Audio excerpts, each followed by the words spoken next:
Pasa a vosotros, hermanos. Nuevamente, un gusto estar con ustedes. En esta tarde voy a suplir a mi hermano Abraham,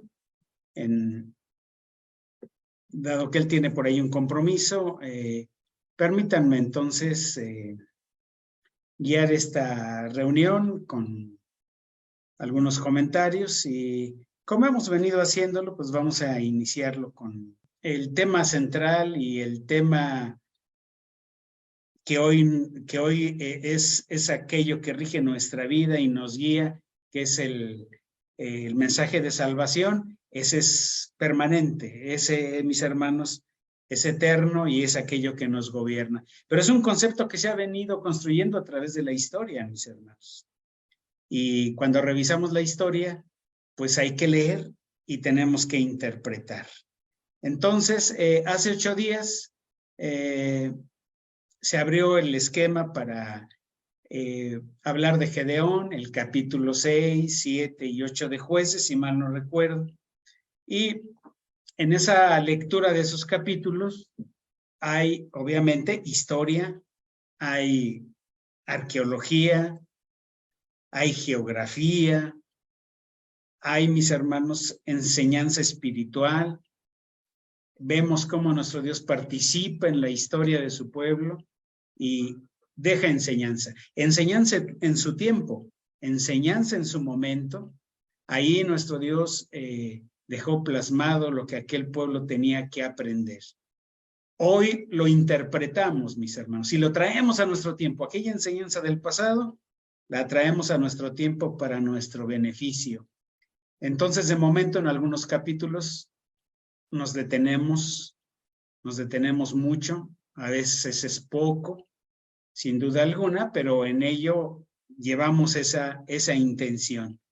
Si ubican su escritura, por favor, mis hermanos, allá en Jueces 6.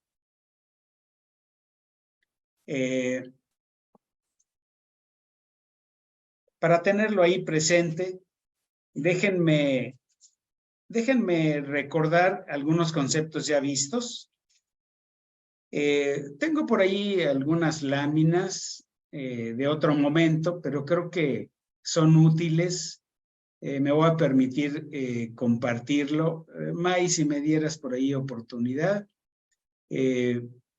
Son láminas de PowerPoint, mis hermanos, que creo nos pueden ilustrar algunas cosas interesantes de este capítulo 6. Decíamos que este capítulo 6, mis hermanos,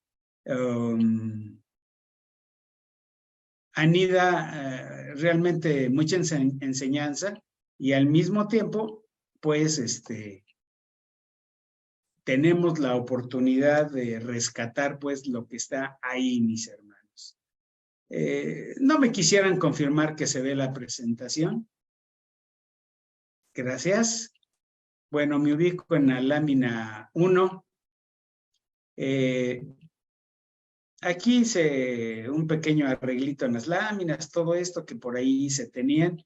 Me permito titular a la sesión algunos aspectos de la vida de Gedeón. Y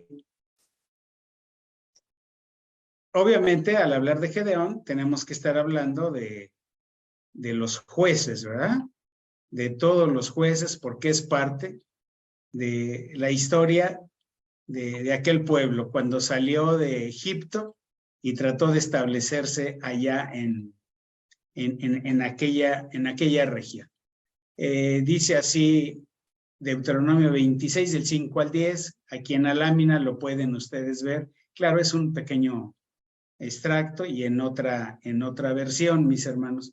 Permítanme tantito, aquí estoy tratando de arreglar esto porque no me deja ver totalmente la lámina, mis hermanos, permítanme.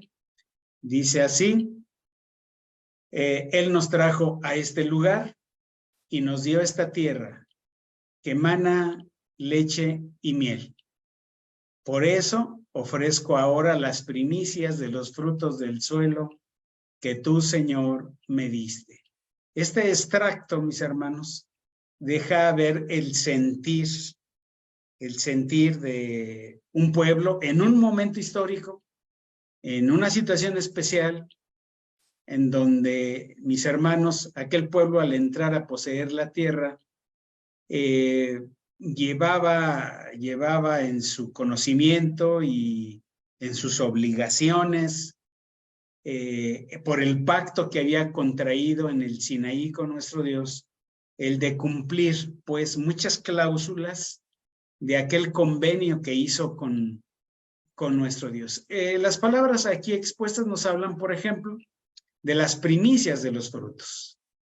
Ellos tenían la obligación entonces de plantar la tierra, de cultivar la tierra, de seguirla siendo productiva y de establecer, mis hermanos, una sociedad que siempre hemos dicho, nuestro Dios trató que aquel pueblo la viviera en intensidad, ¿no? Y la estableciera como nuestro Dios lo había permitido. Pero con el transcurso del tiempo, mis hermanos, con el transcurso del tiempo, por ahí empezaron a suceder cosas interesantes. Cuando empezamos a leer el libro de los jueces, mis hermanos, vamos a encontrar la historia, no sé si recuerda cuántos jueces se levantaron en las narrativas. Esta lámina nos da una idea, mis hermanos, de cuántos se levantaron. ¿Cuántos ven por ahí marcados en esta lámina?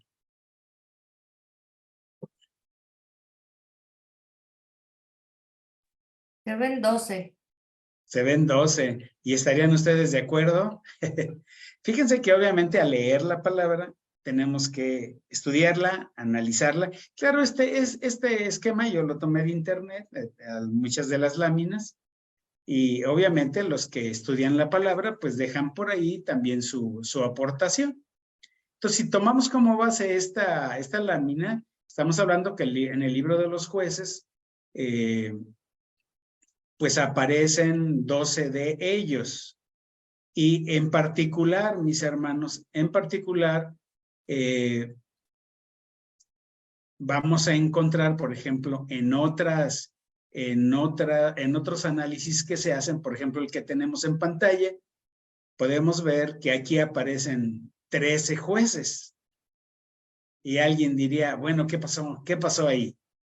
Entonces, nosotros al leer, analizamos, creamos cultura bíblica, obviamente en esa parte exclusiva, cultura, y de ahí, como estamos repitiendo, pues tenemos que leer, analizar, reflexionar, que es parte de mi interpretación que yo haga.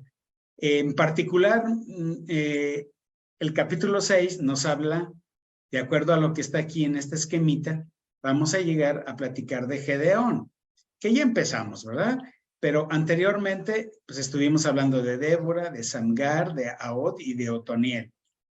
Y en cada vida de estos jueces pudimos leer las circunstancias en las cuales estaba viviendo cierta parte, mis hermanos, del pueblo en la tierra prometida. Si ustedes recuerdan, mis hermanos, la tierra prometida se repartió entre las tribus, y estando repartidas entre las tribus, mis hermanos, vamos a recordar aquí brevemente en este esquema, en este mapa, cómo las tribus se repartieron. Y vamos a encontrar elementos que en otro instante de nuestras reflexiones decíamos que está el río Jordán, que es el que estoy moviendo aquí en el ratón, quizá ustedes lo alcancen a percibir en pantalla, está el río Jordán, y algunas de las tribus están del lado oeste y otras están del lado este. Algunos decidieron quedarse del lado derecho. Del lado derecho del Jordán en el esquema, en el plano que tenemos. Y algunas del lado izquierdo. Muy en particular, mis hermanos, muy en particular ahí en el capítulo 6 de Jueces, vamos a encontrar que la narrativa de Gedeón nos ubica, mis hermanos, nos ubica en la tribu de Manasés.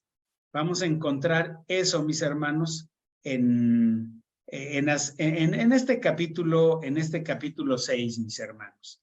Y, por ejemplo, este esquema puede variar respecto de otros analistas de la Biblia. Por ejemplo, aquí dicen que Manasés estableció una parte del lado oriental y otra del lado occidental. Pero se dice muy en particular, mis hermanos, regreso a la lámina anterior, que Gedeón estuvo trabajando en esta zona que es la zona de Manasés, pero que él vivió del lado occidental, de este lado del río. Me llama mucho la atención, mis hermanos, cuando leemos algunas cosas, pues por diversas circunstancias que la Biblia nos narra y que merecen, yo considero, nuestra atención, mis hermanos. Y algunas cosas, una atención muy, muy a detalle o más a detalle para extraer la enseñanza que allí está anidada. Entonces, Gedeón, mis hermanos, trabaja en la tribu de Manasés. Por aquí él vive en esta zona del lado occidental. ¿Contra quién va a pelear Gedeón? ¿Cuál es la problemática que viven las tribus y muy particularmente la tribu de Manasés? Bueno, por ahí si leemos, mis hermanos, si quisieran leer en el capítulo 6, vamos a recordar algo que ya vimos por ahí. Dice el capítulo 6, versículo 1, mas los hijos de Israel hicieron lo malo en los ojos de Jehová, y Jehová los entregó en manos de Madián por 7 años. Pero junto a Madián, mis hermanos, venían otros pueblos que yo creo que los convencieron para ir a Manasés.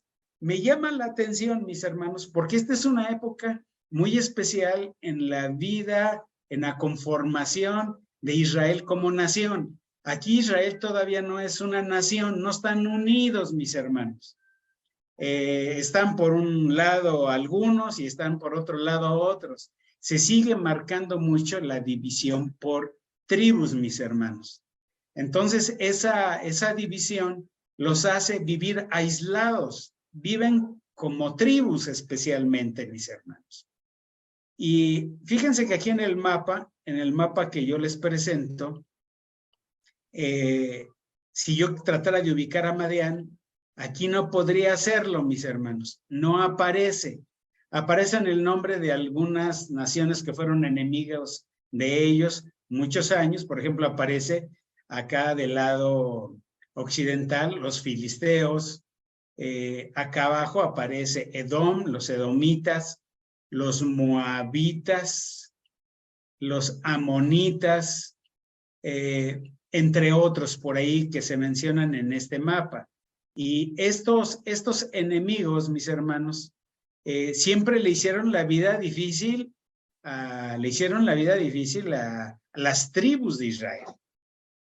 Vivían en congoja, vivían en situaciones que se pueden antojar difíciles. Vamos a ver por ahí algunos textos. ¿Dónde ubicaríamos a Madián? Fíjense que aquí quiero dramatizar esto. Fíjense que Madián, me voy a adelantar en uno de los mapas que están por acá adelante, a ver si ustedes por ahí me ayudan y podemos reflexionar brevemente en ello. Miren, por aquí está Moab.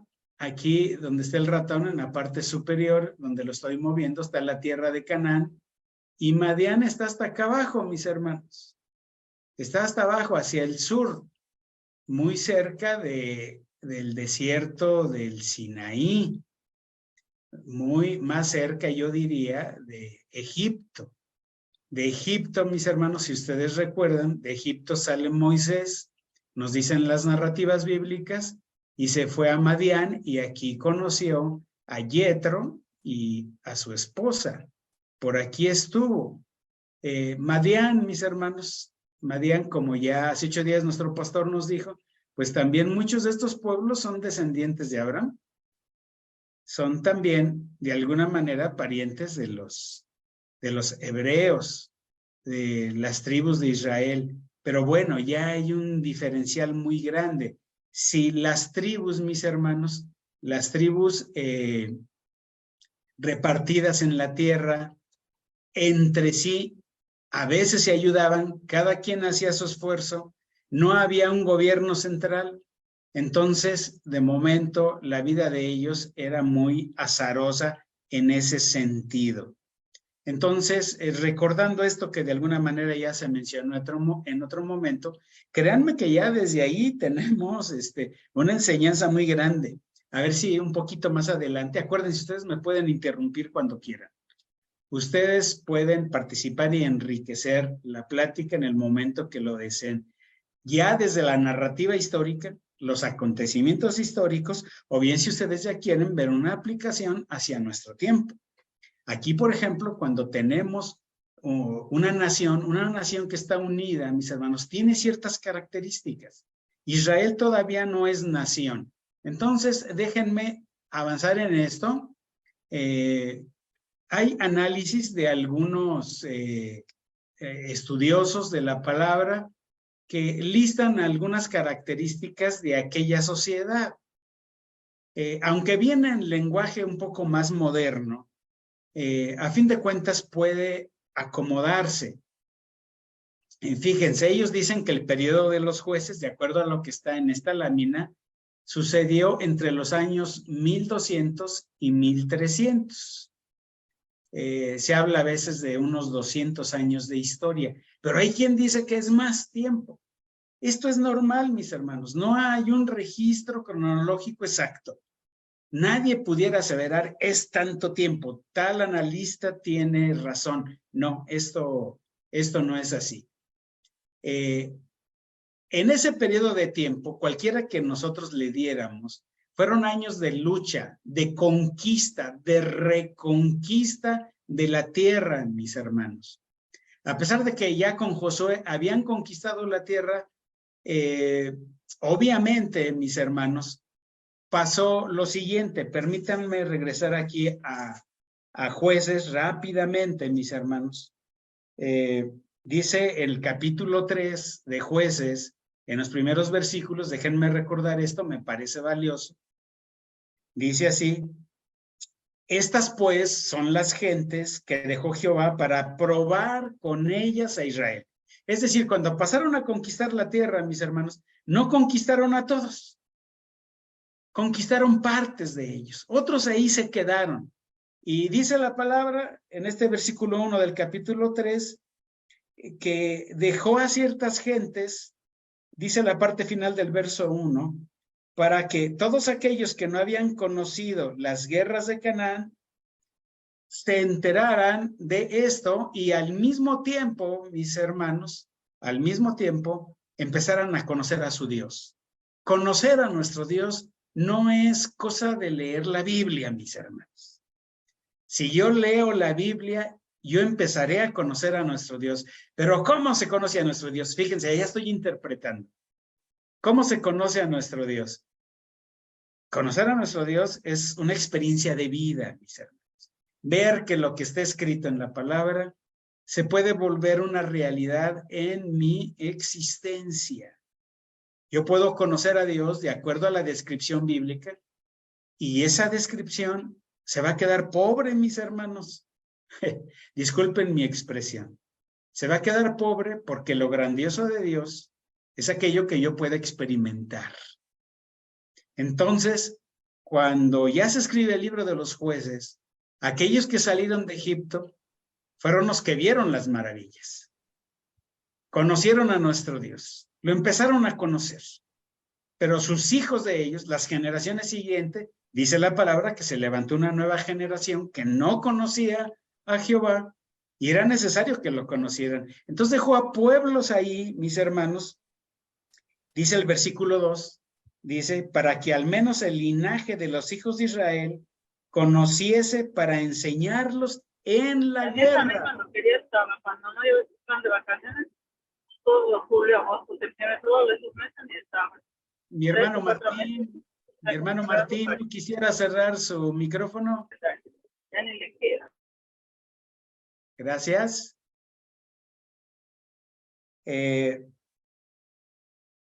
Dice el versículo 2 que había una intención de nuestro Dios, de haber dejado gente para que conocieran a nuestro Dios, pero también, mis hermanos, para que conocieran el arte de la guerra, para defenderse, mis hermanos. Y sigue diciendo, siquiera fuese a los que antes no la habían conocido. Había una intención, mis hermanos, de que alrededor de las tribus, de acuerdo a lo que vemos en pantalla, mis hermanos, por ahí las tierras de otras gentes o las habitaciones de otras gentes convivieran, mis hermanos, con las tribus de Israel con propósitos divinos. Es decir, hay que aprender alrededor de nosotros. Esto, mis hermanos, tiene enseñanza hoy, tiene enseñanza profunda. Pero bueno, a ver si ahorita alguno de ustedes se anima a comentarnos. Aquí hay muchos aspectos a comentar. Voy a seguir adelante. Sigue diciendo la lámina. Dice que la época de los jueces asentados ya en la tierra se organizan a partir de una autoridad descentralizada. Es decir, cada tribu se gobierna a sí misma. Se dice por acá, en este punto, se dice que hay la participación a partir de asambleas populares. Como yo les decía, este es un término moderno, pero tiene cierta validez porque de seguro, mis hermanos, se reunía la gente de los poblados, de las regiones, para posiblemente elegir a los ancianos, aquellos que los tenían que gobernar. Había una especie de participación popular y esto se deja ver en las narrativas que por ahí están en el libro de los jueces. Se dice por ahí que tenían una economía de compartir sin acumular.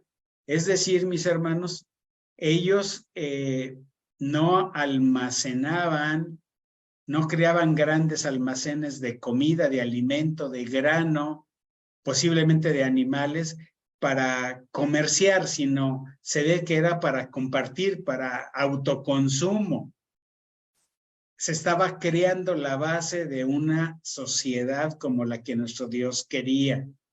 Hoy, en nuestros días, esto ya no funciona mucho, mis hermanos. Es otra época, es otro tiempo, pero algunas condiciones, sobre todo espirituales, sobre todo morales, éticas, siguen presentes. Pero todo eso se ve alterado por las formas de vida, mis hermanos. ¿Cómo vive la gente? ¿Cómo vivimos? Dice por ahí, sigue diciendo, los 10 mandamientos constituían el fundamento de respeto e igualdad entre los miembros de la comunidad. Eran los 10 mandamientos más todos los mandamientos adicionales, ¿verdad? Deberían de guardarlos, pero ustedes y yo ya hemos platicado que parece que esto no funcionaba del todo bien. Por una circunstancia especial, mis hermanos, no había sacerdocio. Era una época en que no había sacerdotes. Los padres de familia tenían que instruir a los hijos, a sus hogares, a sus clanes. Era una sociedad de clanes, mis hermanos. Y entonces, los que eran los más grandes del clan tenían que enseñar, pero se ve que esto no permeaba mucho porque los hijos no conocían a Dios. Ese era un problema. Sigue diciendo la última parte. Se conoce a esta época como el tiempo de la sociedad igualitaria. Esto es un comentario obviamente, de sociólogos. Dice que dura aproximadamente 200 años. Es un estimado de la gente que hizo estas leyendas, pero que son ciertas, mis hermanos. Ahorita que vamos a leer un poquito y recordar, nos vamos a dar cuenta de ello. Permítanme avanzar. Llegamos a la época de Gedeón, aquí en el capítulo 6. De Gedeón se dan varios datos muy interesantes que ya por ahí se comentaron. Gedeón en hebreo significa destructor, guerrero poderoso.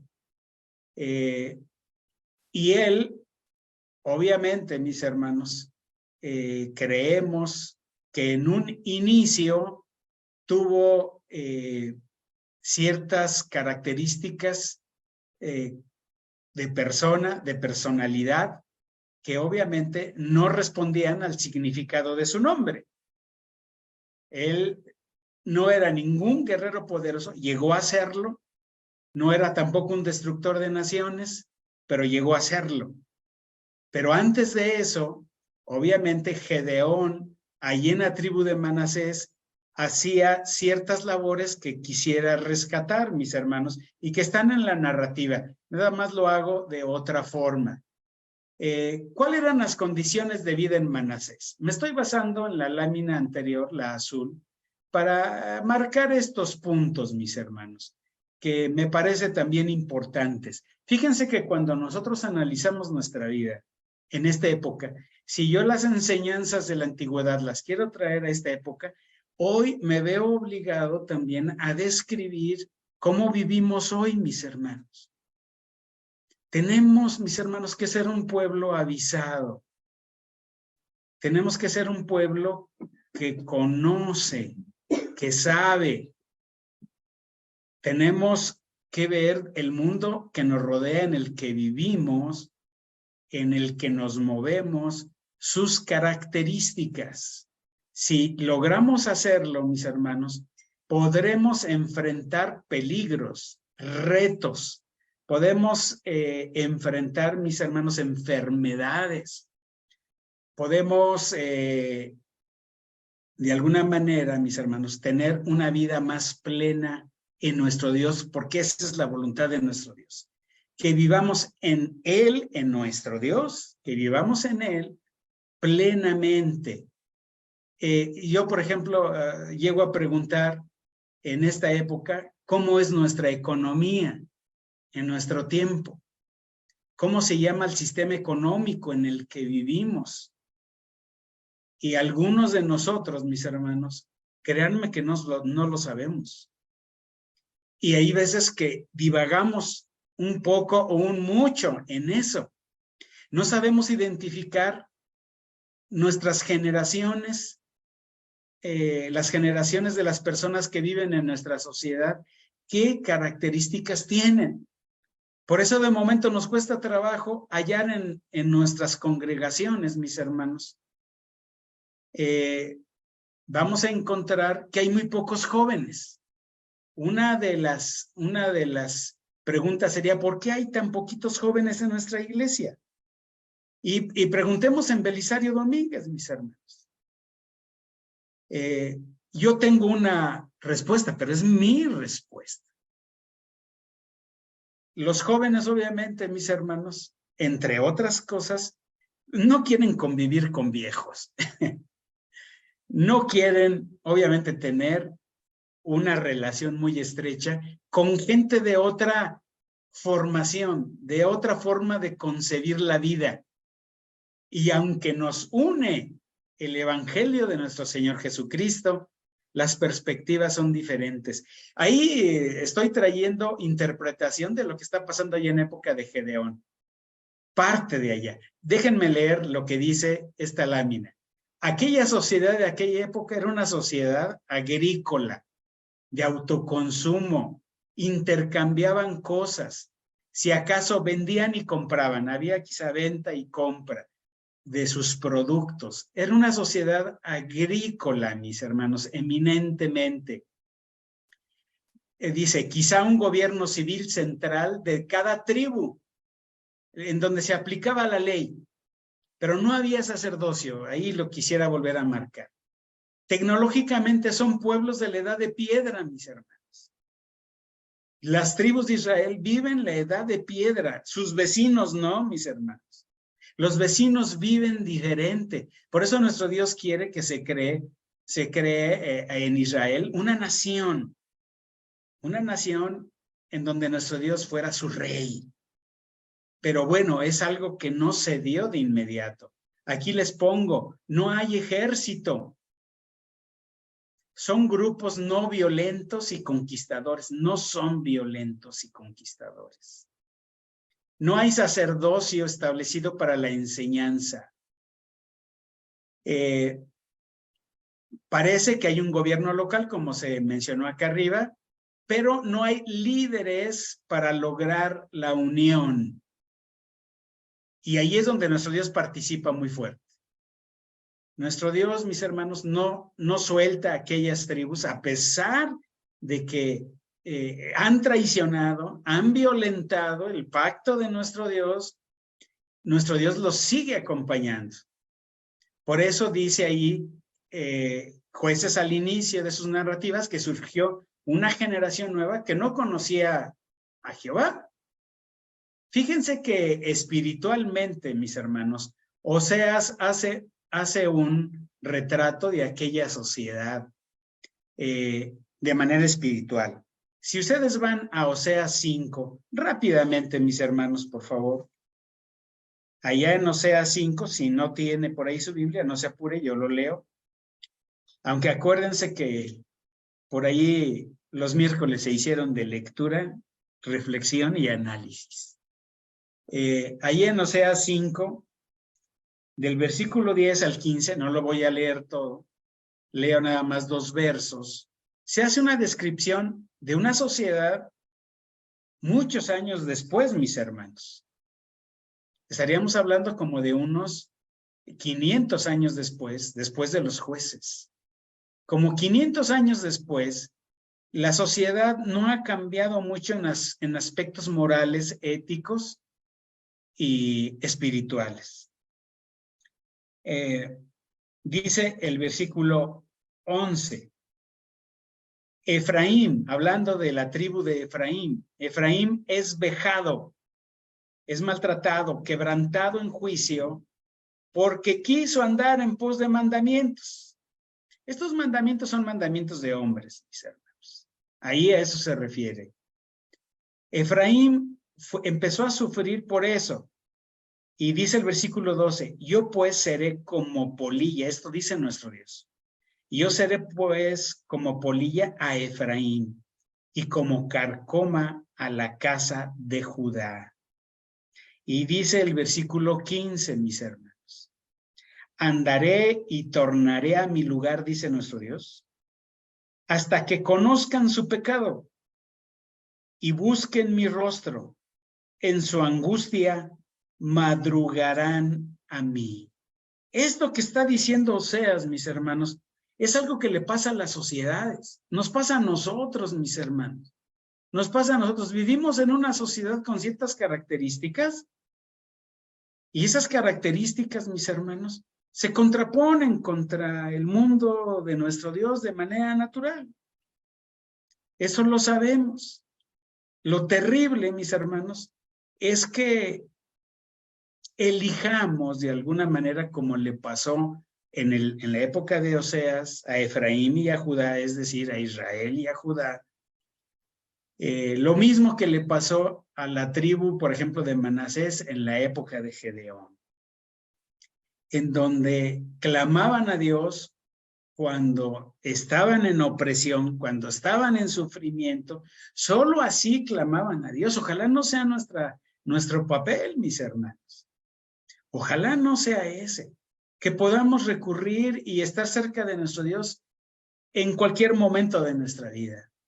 Allí en la alegría, allí en el bienestar, en el progreso, como en el sufrimiento y en la enfermedad, podamos clamar a nuestro Dios. No, lo que nuestro Dios quiere es una nación, un pueblo que esté cerca de Él.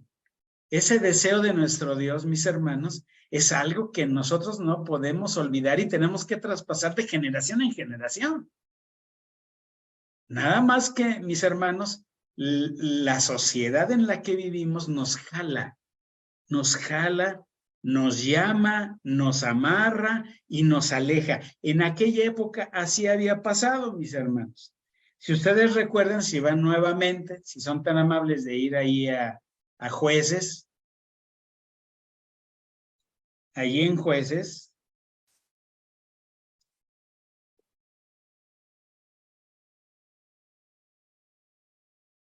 Algo que hace 8 días se comentaba, en la casa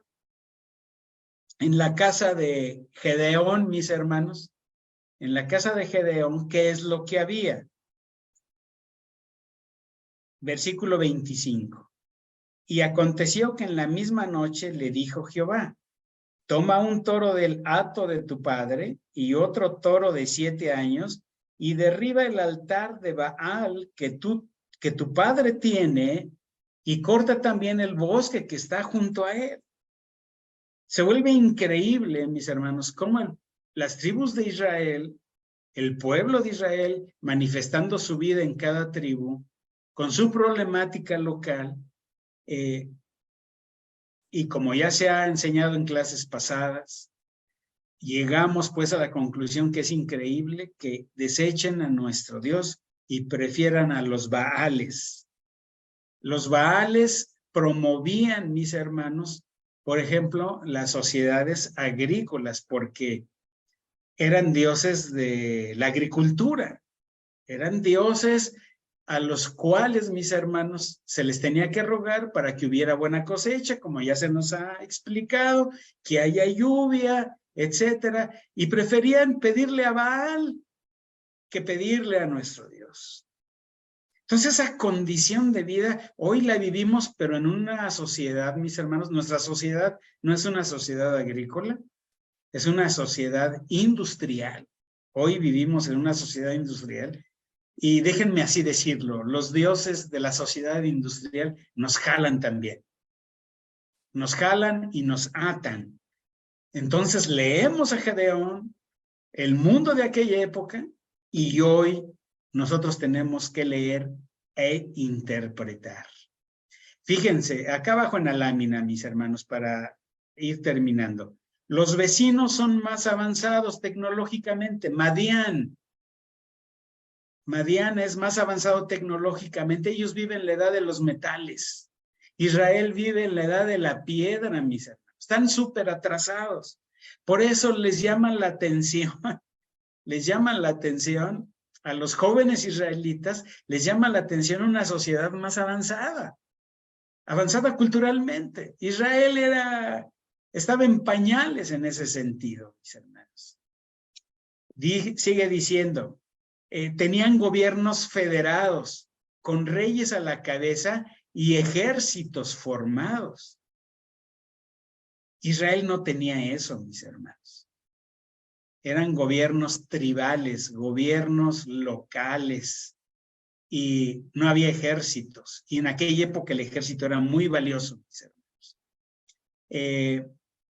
Las otras naciones tienen una sociedad agrícola también, pero también viven una especie de economía de guerra. Ese es un término moderno. Dedicados a la conquista para sustentar y hacer crecer la riqueza interna de sus comunidades y seguir su desarrollo. Los vecinos siempre son más avanzados. El mundo que nos rodea es más avanzado. El Señor Jesucristo en su oración que dijo, Padre mío, no te ruego que los quites del mundo, porque ellos ahí están, ahí tienen que vivir, pero por favor guárdalos del mal. Era la oración del Señor. Pidió por ti y por mí. Y es que el mal, mis hermanos, está arraigado en el mundo, en su forma de vida, en la sociedad, en la tecnología, en el uso que se da a muchas cosas. No que en sí mismos sean malos, sino el uso al que se le da. Entonces, hay mucho que aprender, sí, mis hermanos. Déjenme hablar de un último punto brevemente, que rescatamos del capítulo 6. Allí en Manasés, nuestro Dios elige a Gedeón. ¿Y por qué lo elige, mis hermanos? Fíjense que esta elección que hace nuestro Dios es como un camino que se repite a través del tiempo. Déjenme a ver si están de acuerdo ustedes conmigo. Cuando el Señor Jesucristo vino a la tierra, por ahí les he expresado en alguna otra ocasión, eligió a 12. Déjenme ponerles una una posición hipotética. Vamos a suponer que el Señor Jesucristo te pregunta a ti o me pregunta a mí, ¿a quién elijo? Quiero a 12 colaboradores. Y yo sé que ¿a quién propondrías para ciertos fines? ¿A quién? No me refiero a nombres de personas.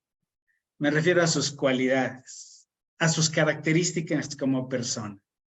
¿A quién elegirían, mis hermanos? Yo creo que a los más capacitados, ¿no? A los más altos, a los más fuertes, al que sabe más, al que domina idiomas, al que tiene una carrera, al que tiene dinero. Yo le hubiera dicho al Señor Jesucristo, escoge a estos. Es más, hasta te doy nombres. Y el Señor Jesucristo, ¿qué hubiera hecho con mi lista? La hubiera agarrado y le empieza a romper. ¿A quién eligió el Señor Jesucristo, mis hermanos? Alguna vez les he dicho, eligió a 12 inútiles, que los hizo grandes, que los hizo ser lo que fueron. Pero fueron 12 hombres que de entrada, mis hermanos, creo que eran buenos pescadores. Creo que eran gente que trabajaba mucho. Pero nuestro Dios vio algo más.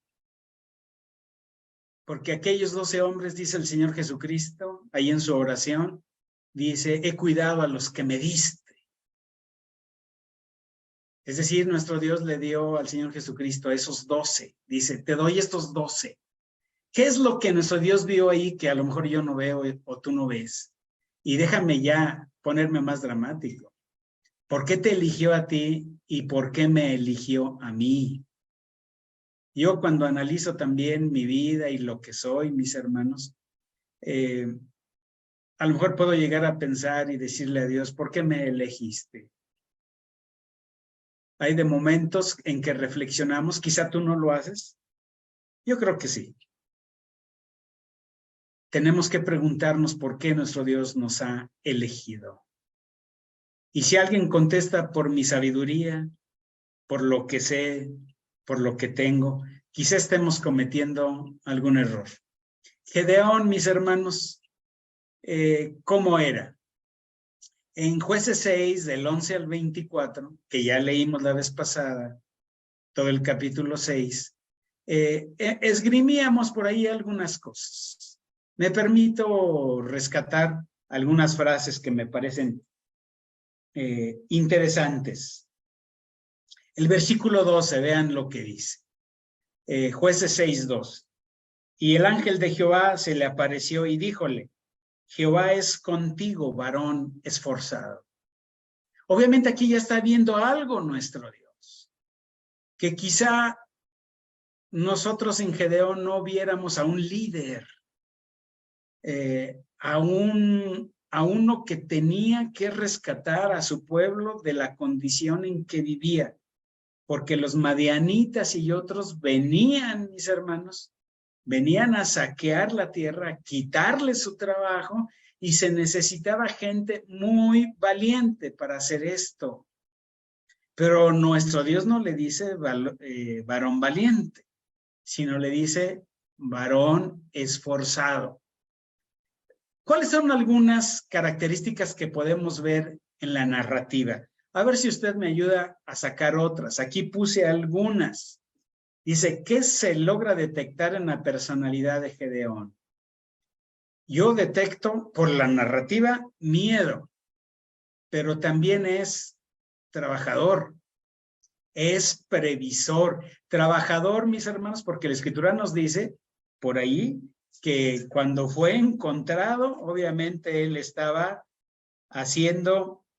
sacudiendo el trigo para amarrarlo y guardarlo. Entonces era una persona trabajadora, tenía trabajadores, mis hermanos. Gedeón tenía ya con su padre una propiedad y era una propiedad interesante porque tenía empleados. Era previsor, sí, estaba guardando para esconderlo de los madianitas, pero quizá era una persona sin fe, o con poca fe. A lo mejor la expresión no es muy correcta. Quizás sin fe. Estaba preocupado por la familia y su trabajo. Quizá esto envuelve parte del saludo de nuestro Dios, varón esforzado. Pero ¿saben qué? Gedeón tenía algo más por ahí. Parece, aquí muevo el ratón, dice, parece que conoce en lo general con el que habla. Fíjense que a mí me llama la atención mucho eso. Llega el ángel de Jehová y parece que Gedeón no se espanta de verlo. No sé si ustedes perciban eso. No se espanta. Hay narrativas de otros hombres que vieron algo así, algo similar en el Antiguo Testamento, y hubo temor. Pero él hasta parece que lo conoce. Al menos sabe quién es. Pero lo conoce en lo general, mis hermanos. En lo particular no lo conoce. Qué curiosa, es una situación muy curiosa, que a lo mejor nos está pasando el día de hoy a nosotros, mis hermanos. Somos como un Gedeón. Somos gente trabajadora, previsora, pero a lo mejor lo que nos falta es fe.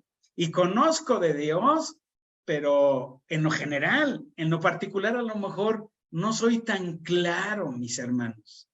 No soy tan objetivo al decir conozco a mi Dios de manera íntima. ¿Qué más tiene Gedeón? Fíjense, tiene presente lo que Jehová hizo con el pueblo años atrás. Esto sí me permito leerlo ya rápidamente, mis hermanos. Versículo 13. Y Gedeón le respondió, Señor mío, si Jehová es con nosotros, ¿por qué nos ha sobrevenido todo esto? ¿Y dónde están todas sus maravillas que nuestros padres nos han contado diciendo? ¿No nos sacó Jehová de Egipto y ahora Jehová nos ha desamparado y nos ha entregado en mano de los madianitas? Y mirándole Jehová díjole, ve con esta tu fortaleza y salvarás a Israel de mano de los madianitas. ¿No te envío yo? Es una lectura, yo sé que a usted le parece como a mí, relevante, interesante de lo que podemos sacar cosas. ¿Por qué esas palabras que se le dijeron a Gedeón te las dijeron a ti? Y me las dijeron a mí. Nuestro Dios nos escogió por algo, mis hermanos. Y tenemos que irlo descubriendo. Pero en tanto yo me acerque a Él más, eso será más claro en mi vida. Entre tanto, algunos vamos a la iglesia a veces, mis hermanos, y hay veces que nos volvemos bien repetitivos. Hermanos, ¿a qué venimos a la iglesia? Pues a alabar a Dios, y a veces ya no sabemos decir más. Luego nos preguntan, ¿por qué adoramos y alabamos a Dios?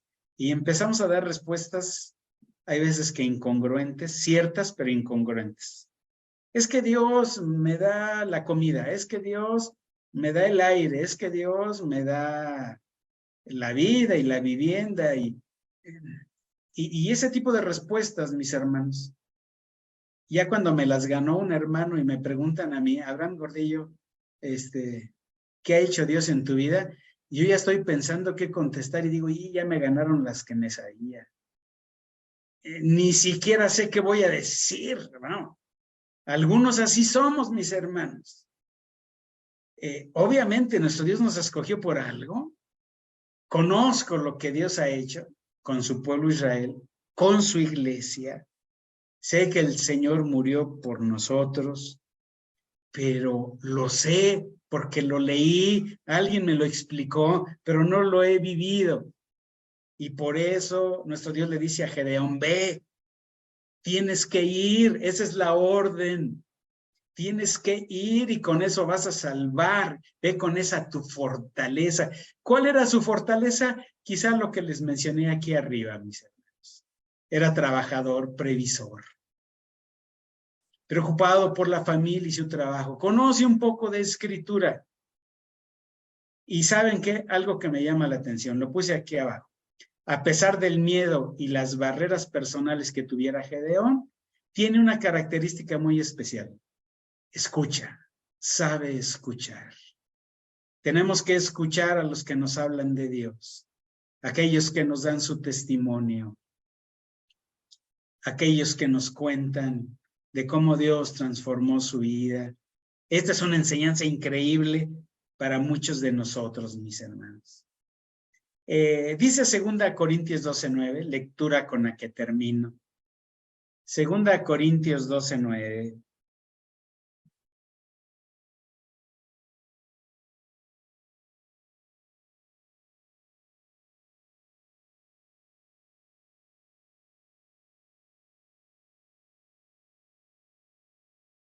Puse esta leyenda aquí, la saqué del texto, dice así: quizá Gedeón es escogido por nuestro Dios por la fuerza en su debilidad, en la debilidad.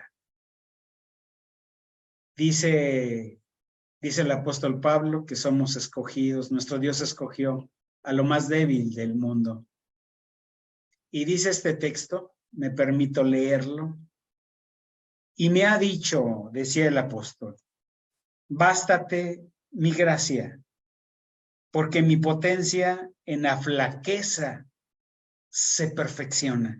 Es decir, mis hermanos, nosotros que somos flacos, débiles, algunos somos inútiles, hermanos, algunos de nosotros, yo luego he tratado de hacer un ejemplo, mis hermanos, algunos negocios y salgo perdiendo. Ya me han dicho, ya no hagas negocios, no sabes, aferrado por ahí y de todos modos pierdo.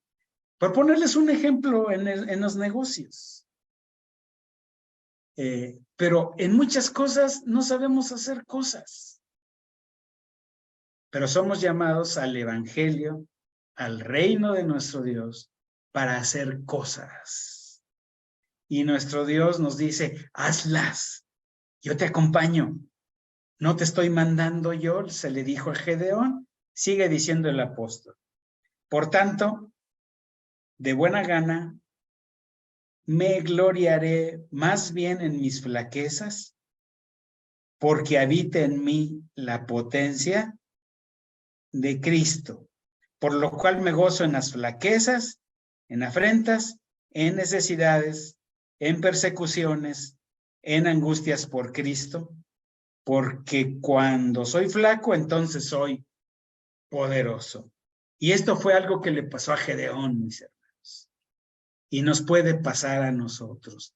Gedeón es una fuente de enseñanza enorme, porque nuestro Dios así lo dispuso, y ahí está escrito, mis hermanos, para aprender de las circunstancias chiquitas. Y todavía de aquí hay que desmenuzar algunos puntos según su servidor. Pero mis hermanos, ya no les dejé tiempo. Pero si me permiten 5 minutos, si alguien quisiera enriquecer, comentar, yo creo que en 5 minutos más podemos terminar, mis hermanos.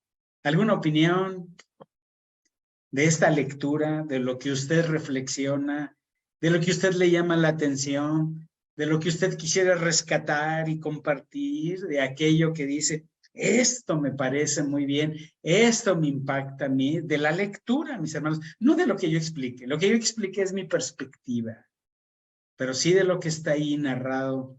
Cuando usted y yo disfrutamos la lectura, la interpretación se vuelve todavía más gloriosa. Es algo que nos puede pasar a todos. ¿Algún comentario adicional? Sí, May, por favor. Bueno, a mí me parece que como dice la escritura, Dios conoce los corazones.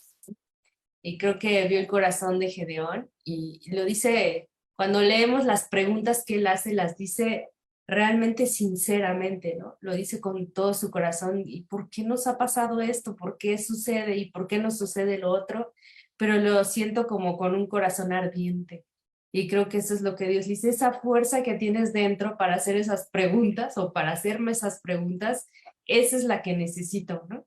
Y lo encuentra trabajando, haciendo lo que creo que tenía que estar haciendo.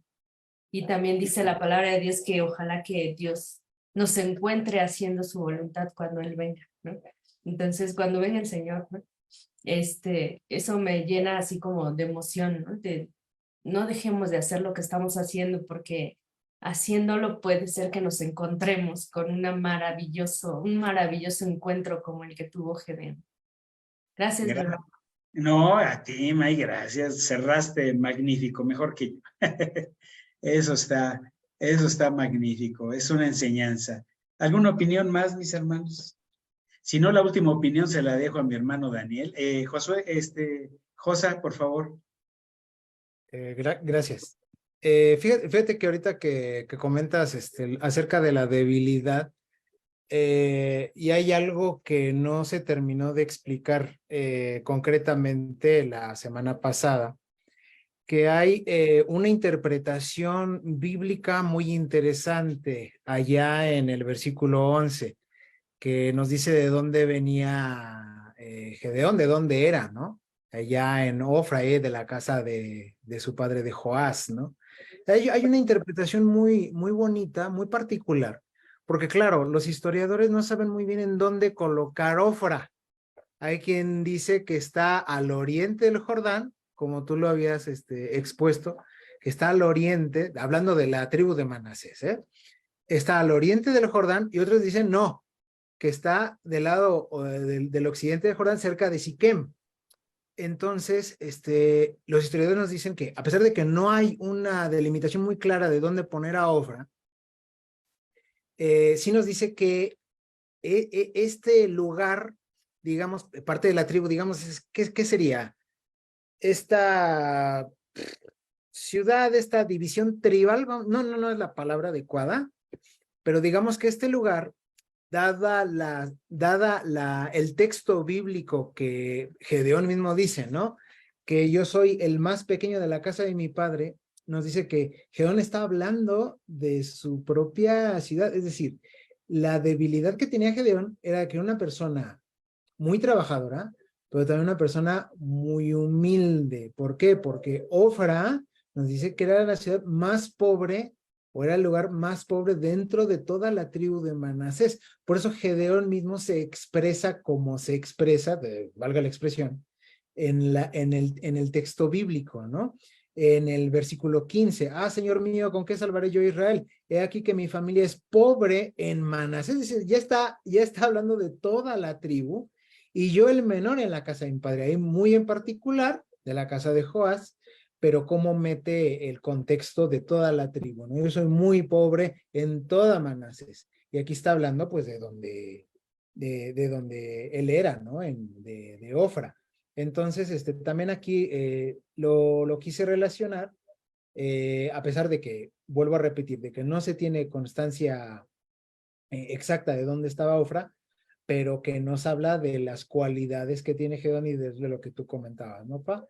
Estas cualidades propias que tiene él, y de que nos puede marcar un poquito, nos puede vislumbrar un poquito el panorama de por qué nuestro Dios elige a Gedeón de acuerdo a sus características, bueno, de personalidad que él tenía, ¿no?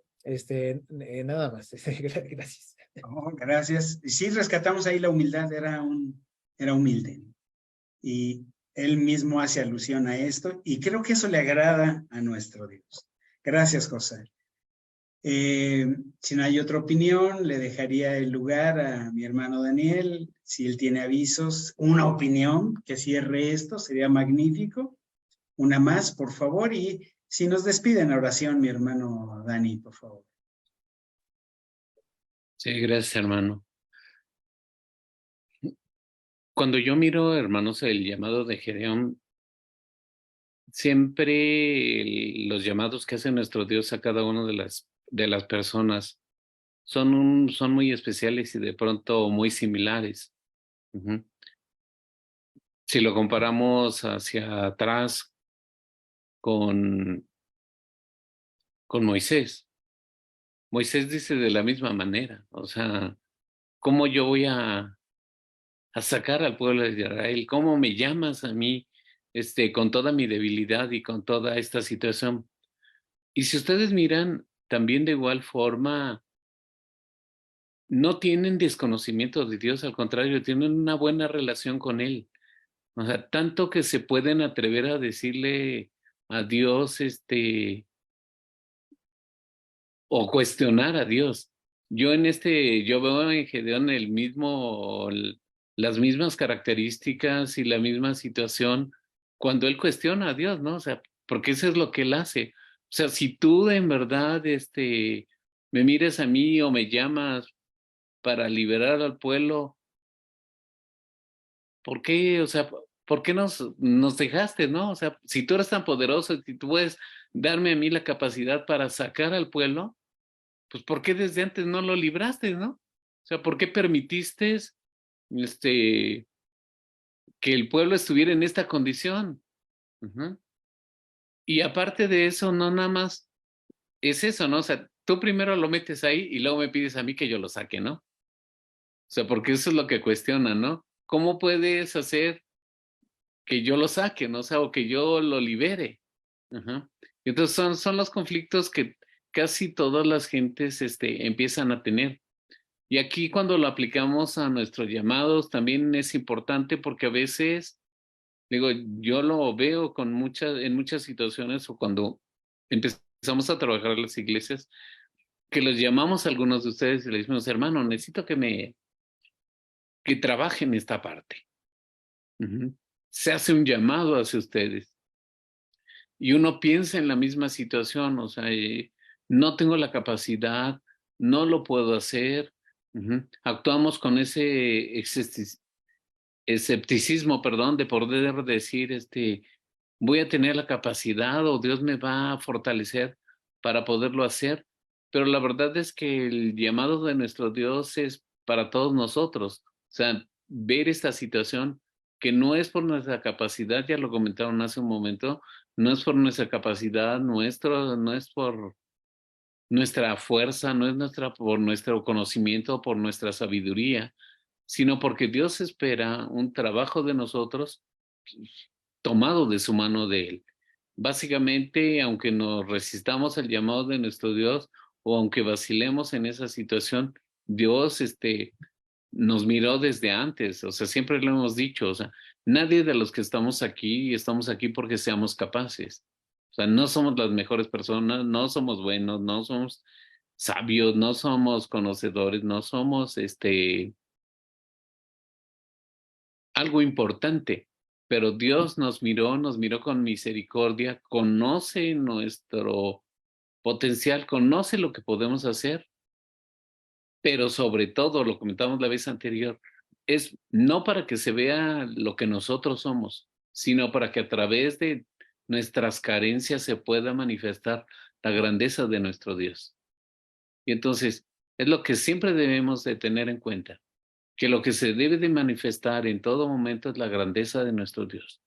Dios llama a Gedeón en ese sentido, él empieza a pedir señales, Dios se las muestra y le muestra la grandeza que él tiene. Pero eso mismo va a hacer ver la grandeza que después va a tener él para poder liberar a su pueblo. Y es algo que no debemos nunca de olvidar nosotros y por lo contrario, llevarlo a nuestras vidas. O sea, si Dios nos llama, es porque tenemos un trabajo que hacer, pero no para que nosotros seamos los que se luzcan o los que se miren, sino para que se mire la grandeza de nuestro Dios a través de nosotros. Sería lo que pudiera comentar. Gracias, mi hermano Dani. Por favor, si tiene avisos y la oración final, por favor.